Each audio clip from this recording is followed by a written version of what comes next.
Hi guys, I hope you're all well. So yesterday on my Instagram, I asked if you would like to know about my past life regression session, and I had so many messages saying, yes please. So here I am. It's kind of personal because it's my past life. So I feel like, wow, this is memorable to share. But I think it's quite interesting because I found it so interesting. I'd always heard about past life regressions and it always come up in random conversations, and I thought, oh, that sounds interesting, I'd love to do that. And then last week I filmed on my friend Hannah's podcast, and she recommended a guy named George. So I contacted him on Instagram, and pretty much straight away I got a session with him, and I'm so grateful. It was amazing. I didn't really know what to expect, to be honest. I probably, like a lot of you guys, if you haven't done it before, you probably don't know what to expect, and I really didn't. And this was a session on Zoom, so it wasn't in person, but he was in Cyprus, I'm in England, so that's the power of the internet. It's amazing that we can connect with people all over the world, and that's another topic actually. Like, it's nice to connect with like-minded people through the internet. That's a great thing about the internet. You can find like people that you have interests the same as, and it's really great for that. Anyway, that's another topic. So I got in touch with George. We then connected on the session, and we started the past life regression session. So first of all, and throughout the whole thing, basically it's like a form of hypnosis, and I was a little bit concerned because I wasn't worried about it. I wasn't scared. I felt ready and open. But I was a little bit worried with the whole hypnosis thing and for the meditation, because sitting in my wheelchair, I was like, am I going to be able to relax enough? Because like sometimes I'm holding myself. It's not like I'm in a comfy armchair where I'm like, I can just sprawl out and be like, so relaxed right now. So I was trying to make sure I was really like, had my brakes on, secure, like, right, try and really relax, because I don't want to be like this trying to like hold myself in my chair, because I didn't want to relax too much. I like fall out of my chair. So I got to a point where I was thinking, there was a little bit in my head like, Jordan, get out your head a little bit, breathe, trust, and that's what I did. So in this past life regression, we did a meditation which got me into a hypnosis state, and firstly I had to think of my first ever memory from when I was a child. Now, I did this at Tony Robbins, so I was a little bit, with that first part, I was a little bit kind of, I knew what my first memory was, so I initially went straight to that first memory from the time I looked at my first memory last year, or whenever it was, a year and a bit ago, from Tony Robbins, so I had that same first memory. But then we went down to another level where we had to go into the womb. So he takes you through this meditation. You're in this beautiful garden, then you're taken into meditation, and he counts you down, and when you get to a certain number, you're like in that such a receptive state that you then have to visualize being in the womb. Now that was really like strange, and you know, visions came to me, and that was quite crazy. And then it was even crazier because then we had to then erase that memory and then see the part of us being born, so feel being born, coming into that world, like how did it feel, what was around you, how were the people around you, and all this. And it was crazy because I could feel it and see it, and like, whoa, intense. So that was kind of crazy. And then when we wiped that away, that memory, we then went into the garden, and we just got into a real, even deeper state, and we went through a door. Now through this door was a white fog, and in this fog you then got even deeper and deeper, and you counted down again, and I was like, whoa, I'm really going. So it went really, really deep. Now, and then it was like, when it got to 1, it was like, bam, you're in a past life. And I had to look down, and I looked straight down. In my past life experience, I looked down and I saw a pair of black boots, scuffed, like scruffy looking boots I was wearing. There was mud on the floor, and I was wearing a black gown. I was just looking down, and It was like 1800s, I think. And either side of me were these all down it was like a street, but it was a muddy street, like an old-fashioned like mud road. And down the street were like little wooden like houses, but they weren't just houses, there was like bakeries and stuff like that. There was like little shops, and people were about doing their business. They were just like doing their day-to-day like mundane routine. So they were all like at these shops and these little, I don't know what they were, like bakeries, and maybe, I don't know what else there was. I didn't really pay too much attention to that, but all I knew was that I felt alone, and I felt like I was my only person in the world, and no, I couldn't be seen. I felt like I couldn't be seen. But at the end of the dirt road, I saw a white horse, and the guy said to me, do you want to go to it? And I was like, yeah, I'm being drawn to it. It's a white, pure horse. Everything else is like muddy and dirty, and this horse looks so pure and white. So I walked straight through the crowd. I didn't walk through the crowd, I walked straight through, because there was no crowd. People were all at the side. So I was just like, the path was straight for me. It was like, that's my path, I'm going towards it. I wasn't noticed by anyone. I wasn't nowhere. It was like I wasn't there. I get on the horse, I gallop away. I get to a hill, and on the hill it's really sunny, and I look down back at the village that I've just came from, and I just have this feeling of, there's so much more. There's so much more than living this life. There's so much more than being stuck in this village where there's no opportunities. There's so much more. But all this light was on me, the horse, and the hill that was on, and just looking down at all the people, knowing there was more, and that I would be seen and heard. I then had to fast forward a little bit, and I was in this castle. It was like, I think it was a castle. It feels like, or it was like a grand house. And in this grand house I was married, and I had a son. And all I was saying is I felt different. I felt different. They didn't like me.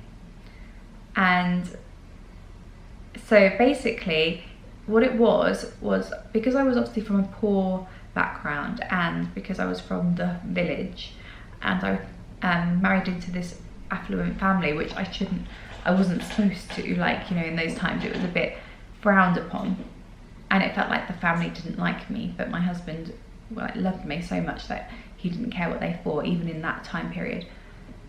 But they were still there, and it was a house where everyone lived together, but I wasn't liked. And my son even knew I was different. And so it's so funny thinking, like, I feel like I'm just, it's weird talking about it. And so I would then go see the village people and talk to them, and I would talk to them and try and make them realize that there is more, and they don't have to succumb to being just what they're told that they have to be. Seems crazy to me, like, in those times. But the family of my husband thought I was like sharing their secrets, and they wanted to silence me. They didn't want me to talk, but I wasn't talking. I wasn't doing anything bad. It was like I was like trying to help people, but it was seen as bad that I was trying to help people, and it was just not seen from the heart space that I was putting it from. I was like doing it from a good place, but in their eyes it was like I was sharing their secrets. It's like they didn't want anyone else to become more than they were, because they were the most, if that makes sense. So I then had to fast forward to my death, and what happened was I was walking and I turned around, and a woman, it was either his mother or his sister, hit me over the head with like a brick or a rock, and I died. I think I was like 32 or 34. And then within the past life regression, obviously that was part of it, but then I had to imagine her soul, her name was Maria, I had to imagine her soul, not her soul, but her, we are the same soul, I had to imagine her coming to me above this like earthly realm, and coming to me and looking at each other's eyes, and I had to welcome her to me. And it was really powerful. I opened my eyes, and literally I'd obviously been holding tears in my eyes, because when I opened my eyes it just went floods of tears, like, whoa, it was emotional. And I said to George, the guy, I was like, it just all makes sense. I can really relate that to my life, like so much, like it just makes so much sense. And I said to him that when I had my car accident, the words that came out of my mouth were, and you've probably heard them millions of times, but if you're new to the channel, the words that came out of my mouth were is, I'm 15 years old, I don't want to die, there's so much I've got to do. And it wasn't like, it was a knowing. It wasn't a, I've got so much to see, I've got so many places I want to go. It was more like, I've got so much to do, like a job, like a purpose. I have so much to do. And when I had the choice whether to live or die in that time, in this lifetime, I chose to stay, and I wanted to stay. I needed to stay because there was so much I had to do. Well, George then said to me in our chat, he was like, well, Maria didn't get that chance, she left. So part of her is in me. And I can understand, because I feel like that's what I do these days. Like, I am trying to make people see their worth, trying to make people realize that, you know, you can achieve anything you want to, trying to show you and live that example for you. And then if I can do it, you can do it too. So I feel like she is me. She is me. But I feel like that makes so much sense as to why that past life came up, because in this life I'm doing the same. I mean, I'm not married to an affluent man or anything like that, but I mean, in the terms of our purpose is the same. Our desire to help people realize that there's more, even despite a struggle, because I mean, she struggled, but she got where she wanted to be with the love and the family, but there was still resistance. So it's like she got where she wanted, but like she got on the white horse and it took us to her light. It's like the mud represented the darkness. And oh look, I'm wearing black and white as well, like darkness and light. The mud represented darkness, but the white horse was her light at the end of the tunnel. Right, so this is my thoughts. So that is amazing, and I am so open-minded. But I want this so you can relate to this a little bit. Like, if you're not as open-minded to things like we had past lives or anything like that. Regardless, right? So I was thinking, right, okay, regardless if past lives are real or not, this was such a message for me. The reason I was like, wow, I can really relate to this. And even if there's not such thing as past lives, if you guys are thinking, not sure, I was like, I can apply this to my life regardless. If it's a psychological thing, it's bringing up things that I actually think, that, you know, I think there's more to what my life. So let's say it from that perspective. So from that perspective, it's like she was doing what I want to do and what I'm doing now. But it's like from a different angle. So I'm just, if you look at it in terms of logic, if you don't believe in past lives, I could see that, okay, that is my challenge. I want people to understand, and I want people to see, and I know there's more than my hometown. That's a bit like that. I could see like there's more than my hometown. I don't feel like I belong where I live. Like, I'm quite happy in my little cocoon of my house, but whenever I'm not like, I never have felt like I belong here. I go here. And I think a lot of people probably feel like that, but you know, that kind of, I could relate to her in that way. So if that was the case, if this is more of a psychological thing and not just a past life thing, then that is the case. That is like me looking at my life thinking there's more than what I'm doing now, but there's resistance because there's obstacles in the way, and perhaps they're my own limiting beliefs. Maybe I believe that I shouldn't be doing what I'm doing, but then I don't believe that. So I believe in the past life thing, but I'm just saying to you guys, if you think maybe it's like a bit meh, you can always get something out of it. Even if you don't believe in past lives, it's good for trauma. It's good to go back to, like, to help you just develop as a person. Now I feel like this can help change your life, because you can find things that are holding you back. Self-limiting beliefs, I think it will help with that.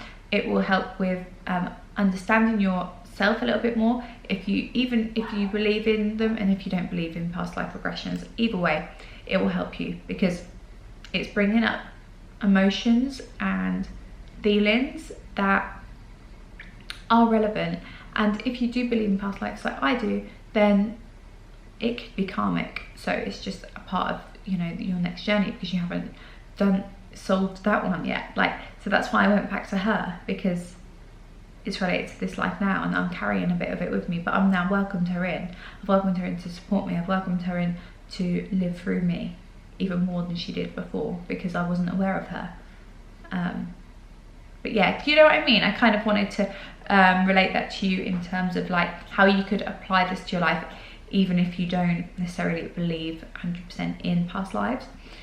You really can. And if you want to have a past life regression and you're not even 100% sure on past lives, just open your mind a little bit and just take it for what it is and see what you can get out of it. You can always get something out of something. There's so much to be said for all these things, because they do help and they do work.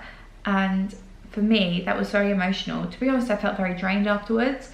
I felt really real. It felt so true.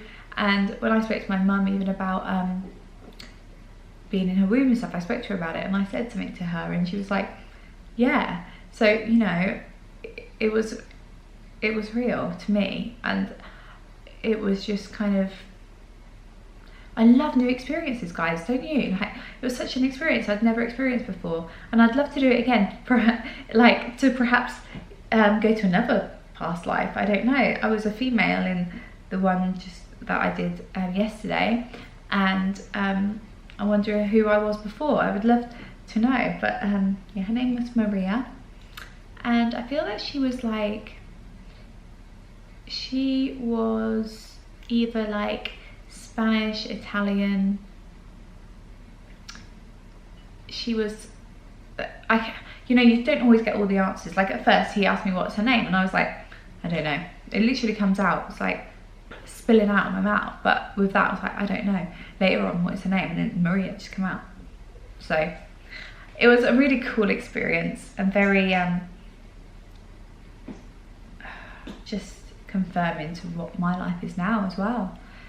So I think if you have any underlying issues, it's definitely worth trying. Even if you don't feel that you have, we all have. We're not perfect, even though we are perfect. Everything is perfect, but we're not perfect. It's such a funny concept, but this life is more magical than we even realise. Like, we are so lucky to be here, as I say in every video. But I just want a little reminder I want to give you that little reminder that you are supposed to be here. You're here for a reason. We all have our purpose, and yours is just as important as mine, and mine is just as important as yours. So live full, make your past life you proud. And if you want to try past life regression, I definitely recommend it. I don't think it would be a negative. Like, it's like I said, it was draining, but it wasn't like, I'm glad I did it. It felt like a relief. After I cried, you know, like when you've I don't know, something's really upset you, like you've like broken up with your boyfriend or your girlfriend, or like you've been to a funeral or something. That's how like drained I felt. I was like, it was getting late and I was getting hungry, but I felt a bit sick because I was just like, I've been crying. So I had to wait a little while before I could eat. But yeah, I definitely recommend it. I'll list George's Instagram below. He doesn't know I'm doing this, but I thought I would, because you can do that anywhere in the world if you want to have the same guides that I did, because he was really nice, and he made me feel really comfortable actually, which I think is really important. And even though I couldn't get as physically comfortable as probably I would have hoped, you guys probably will do more so than me, so that would be good. But if you are maybe in my situation, I think I'd recommend, instead of doing it in your chair, perhaps like sit up in bed or something, just so you can like let your body go, because sitting in a chair, like, well, you wouldn't sit on a wooden chair and do it. I think you'd need to sit, like if you guys were able-bodied, sit on the sofa or something. It would be so much more relaxing. So yeah, I'd recommend doing that. But I'm glad I did it. I'm very grateful. And if you have any more questions about it, let me know. And if there's any other topics like this that you'd like me to talk about, please do let me know. And yeah, I hope this was interesting. I think because it's my story, I'm like, I don't know, but it was definitely fascinating to me, and it just made so much sense. So remember, where there's darkness, there is always light. But I hope you have a great day. Thank you for watching. Please subscribe and give this video a thumbs up, and yeah, leave me some comments because I love getting back to you. I'm back on YouTube, guys. Woohoo!